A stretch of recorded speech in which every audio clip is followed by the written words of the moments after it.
for sending in your questions for another question and answer. So I'm going to sort of group these into different categories. So these are all the questions that were involving the gut.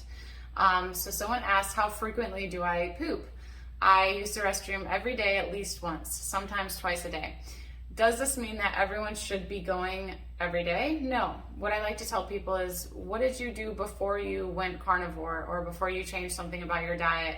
There are some people who it's normal to go every other day, but generally if someone's not used the bathroom, gone number 2, gone poop in over 48 hours, I would encourage them to take some more salt and just examine, like, are you eating enough fat? Because using the restroom is a large part of detoxification. For women, our excess estrogen comes out through our waste. So I do get concerned when people don't go to the bathroom for longer than 48 hours. Yes, we do produce less waste on a carnivore diet, but even just our microbiome, our gut bugs, I think we produce something like 13 pounds of microbiome in like a month. I heard that on a podcast once, and you can fact check me. I'm not sure if that's a solid fact, but I believe it. And so even if you're doing like an extended fast, you should still be going to the bathroom.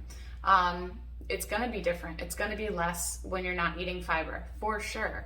But I do think you should use the restroom. So I go to the bathroom every day, usually around the same time in the morning. Sometimes I get backed up if I eat too many bones, or if I'm behind on electrolytes, but that rarely happens anymore. And going into the next question, someone asked what to do about chronic constipation. So this can come from a lot of different things. It could be rooted in your central nervous system. Stress can make you constipated, not sleeping enough. I remember when I dealt with insomnia, I would be constipated and it would feel like a brick in my stomach. It would literally, I could feel a lump in my stomach. So not sleeping enough can cause that. But then also just not getting enough salt. Salt is essential for the colon cells. So there are a lot of different factors that play into that. But it can be cured, and I would expect it to. I know that constipation is so frustrating. Actually, even these days, if I don't use the restroom my one time per day, I already get frustrated. I don't feel as good.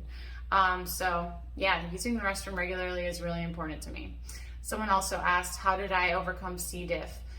So the carnivore diet made a huge difference in that. My symptoms reversed very quickly. The diarrhea stopped pretty soon after I pulled out the anti-nutrients. And obviously I was very malnourished at 69 pounds at 5'6", and that was due to the chronic C. diff infection.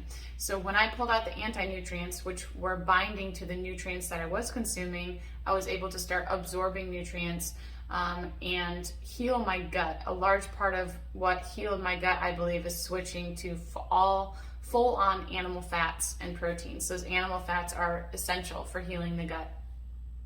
And healing from C. diff does look different from person to person. I work with lots of people who have C. diff, and it always looks different. Sometimes fat can actually exacerbate it in rare cases.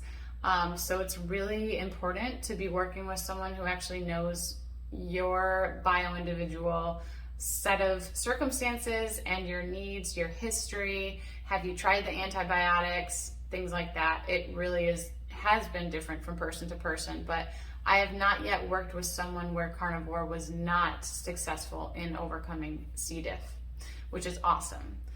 Reintroductions. So that's just a general question that someone asked, is how do you know when to reintroduce foods?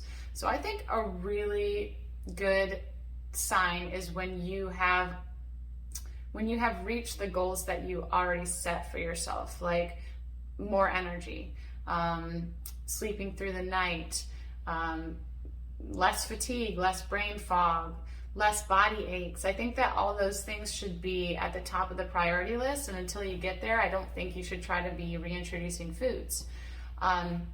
So for me, I waited a whole year to reintroduce butter and eggs. And I played around with butter very much in the beginning of my carnivore journey, and I would get arthritic symptoms if I took it for like 3 days at a time, which was frustrating. So I waited a whole year before I reintroduced butter and eggs, even egg yolks, like anything. I just did meat. And so I waited until I was feeling really stable, till I was sleeping, till my labs, were reversed. Chronic Lyme was reversed. My hypothyroidism was reversed. My mood was stable. I was feeling pretty good. And then I was like, okay, so if this does kick me on my butt, I can afford to sleep in, and I'm not going to feel like I've gone, 3 steps backwards.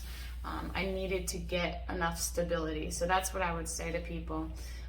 It's really important to get a sense of how much time have you spent putting in the work to heal and seal your gut. And everyone's journey looks different. Another good time for food reintroductions is if you're having less food sensitivities in general. A lot of people that I work with have a breakthrough just by switching to low histamine meat, billy doe meats. My code is tailored for billy doe meats. And they are non-aged, so you're not going to run into those histamine issues. And so when people discover, oh my goodness, so much of my intolerance was just coming from histamine, then they can reintroduce other things because you're not getting as much histamine in your bucket, and you can tolerate more foods in general. Like apple cider vinegar. I love apple cider vinegar, but it's not great for someone who has histamine intolerance.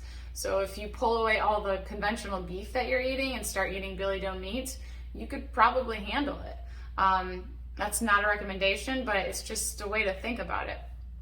So reintroductions are different for everyone, but I would say make sure that you have already taken care of the priority list, like energy, sleep, and that you're feeling stable.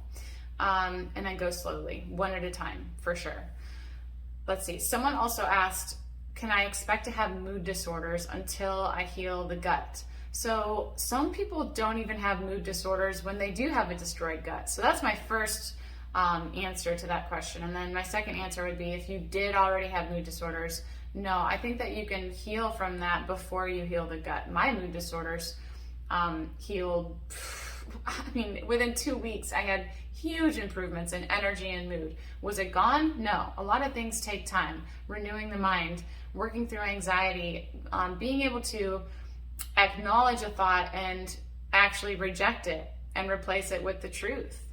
That takes time and consistency, but I will say that OCD, depression, insomnia, all dramatically improved very quickly for me. And a large part of that is just by getting the amino acids that support your brain and your neurotransmitters, which come from meat, protein, animal meat, red meat specifically.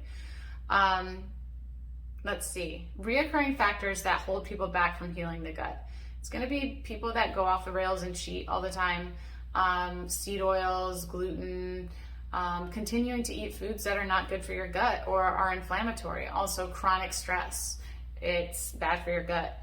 So you have to address all those things. It's not just about the food. Sleep, stress, all that is really important for healing the gut. And then two food introductions that didn't work. It would be the butter and the egg yolks. So the first time I introduced butter, like I said, I got arthritic symptoms when I did it for more than 3 days at a time. So I waited a whole year to try it again, and then it was okay. And then egg whites, actually, I should say. The first time I tried reintroducing egg whites, which was not even a full year ago, I got pimples. That was the only side effect that I got, but I definitely got like 2 pimples. It was very obvious, and I was like, okay, I just can't do this right now. So I tried again a couple months later, and I eat egg whites every day now, and I do great with them. So give it time. It takes about anywhere from 3 months, 6 months to 3 years to heal the gut is what they say. So time and consistency and providing your body the proper nutrients, which come from animal fats and proteins, to heal the gut.